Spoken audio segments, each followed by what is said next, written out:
साहित्य दर्पण विश्वनाथ जी का कहना है कि काव्य किसे कहते, कहे वाक्यम रसात्मकम काव्य हैं।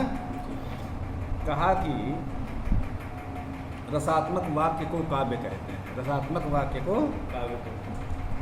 तो कहा कि रस किसे कहते हैं, कहा रस एव आत्मा सार रूपतया जीवन धायको यस्य हैं तेन विना तस्य काव्यत्वाभावस्य प्रतिपादितत्वात् रस्यते आस्वाद्यते इति रसः इति व्युत्पत्ति योगात् भाव तदा भाषादयो गृह्यन्ते।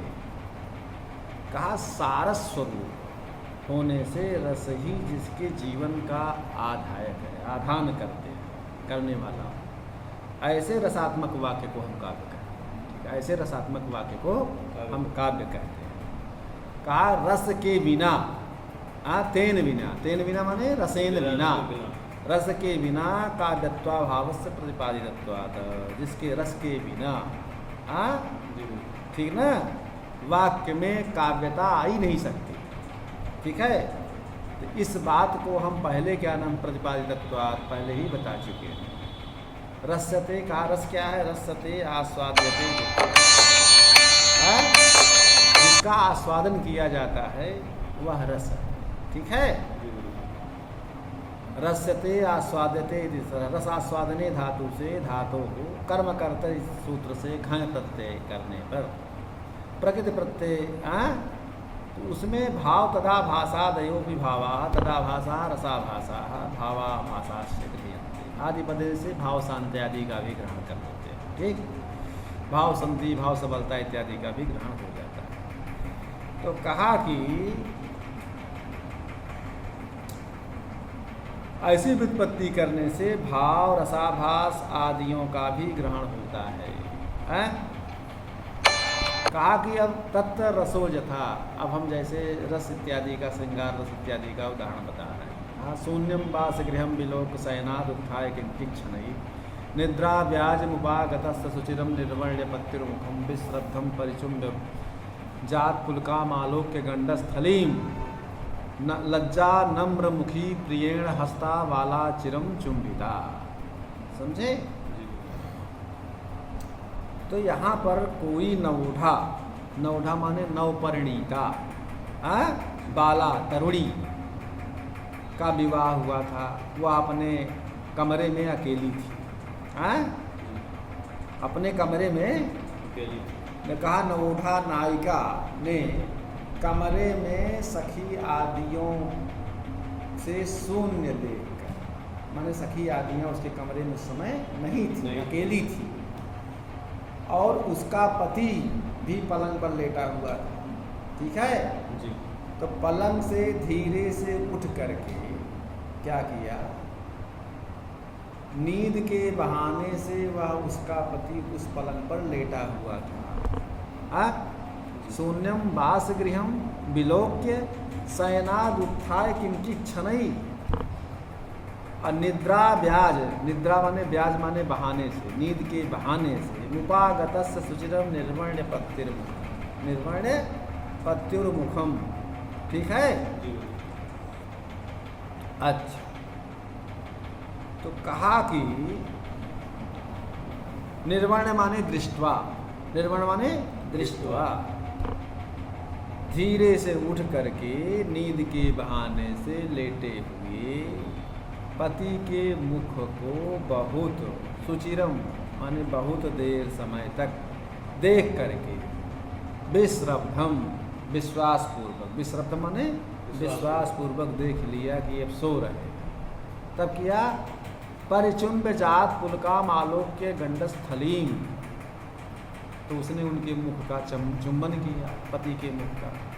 लेकिन जब चुंबन किया तो जात पुलकाम आलोक्य गंडस्थलीम, तो लेकिन उसके कपोल पर जहाँ पर चुंबन किया वो रोमांचित हो गया।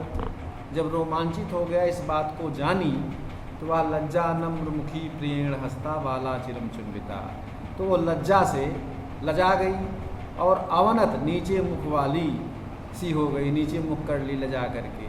तो उसका तब हंसते हुए उसके नायक ने, पति ने बहुत समय तक उसका चुंबन किया। समझ रहे हो नहीं?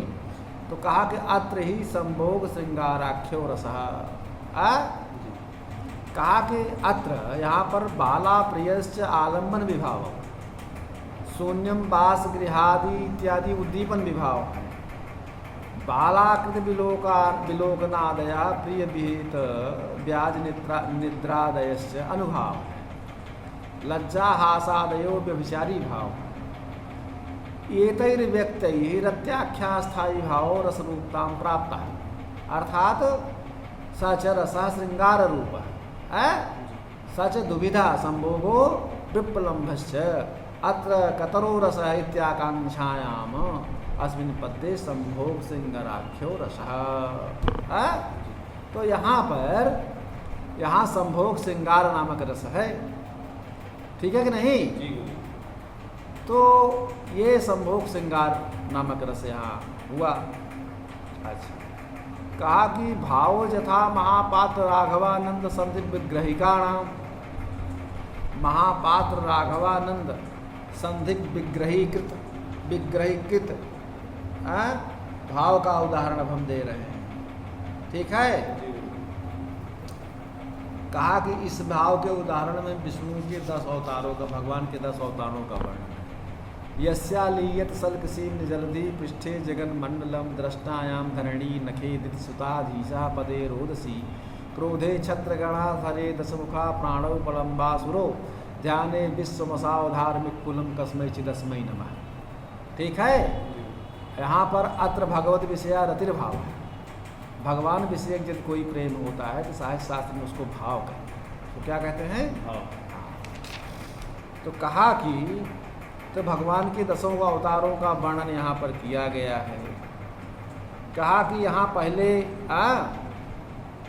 ठीक है, इसमें कहा गया कि जस्या लियत सल्क सीम्न जलधि, जिस नारायण भगवान के सल्क सीम्न माने बलकलैक देशे, जलधि माने समुद्र, अलीयत लीनो अभवत, मतलब अर्थात मत्स्यावतार है। कहने का मतलब ये है कि जिस भगवान विष्णु के 10 अवतारों में जिस मत्स्य के बलकल के अवयव में समुद्र समा गया, लीन होगा, और क्या हुआ? पृष्ठे जगन मंडलम, पृष्ठ माने पीठ, जिस कच्छप की पीठ पर भूमंडल लीन हो गया, समा गया, पूरी पृथ्वी समा गई। और दृष्टायाम धरणी नखे दितसुता धीसा परे पदे रोदसी, और जिस क्या नाम से बाराह की दृष्टा मान्य डाढ़ में पृथ्वी लीन हो गई, और जिस नृसिंहा अवतार के नख में दैत्यों के अधिपति हिरण्यकश्यपु लीन हो गया। ठीक है? और जिस वामन के चरण में पृथ्वी और आकाश लीन हो गया। रोदसी माने सारे में लीन आ रहा है। लीन माने समा गया। हाँ, तो रोदसी माने आकाश और पृथ्वी का जो भाग है, अर्थात जिस वामन भगवान के अवतार में क्या नाम से पृथ्वी और आकाश समा गए। और क्रोधे छत्रगण सरे दशमुखा प्राणो प्रलंबासुरो, और जिस परशुराम के क्रोध में क्षत्रिय पूरा क्षत्रियों का समूह समा गया, लीन हो। और जिस राम के अवतार में, राम के बाण में रावण लीन हो गया। समझ रहे हो नहीं? सरे दशमुखा, अब प्राणव प्रलंबासुरो, और जिस के हाथ में प्रलंब नामक दैत्य लीन हो गया, अर्थात बलरामा अवतार भगवान का। और ध्याने विश्वमसाव धार्मिक कुलम कस्मै चिदस्मै, और जिस भगवान बुद्ध के ध्यान में विश्व का लय हुआ, पूरा विश्व समा गया, और जिस कल्कि की तलवार में अधर्मी लोगों का भी लय हो गया। ऐसे अनिर्वचनीय महिमा वाले भगवान नारायण को मेरा नमस्कार, मेरा नमस्कार। तो यहाँ जो है इसमें भगवत विषयक रति जो भक्त की है होने से ये भाव काव्य का यह उदाहरण है। भाव काव्य के उदाहरण के रूप में इसका प्रतिपादन किया गया है।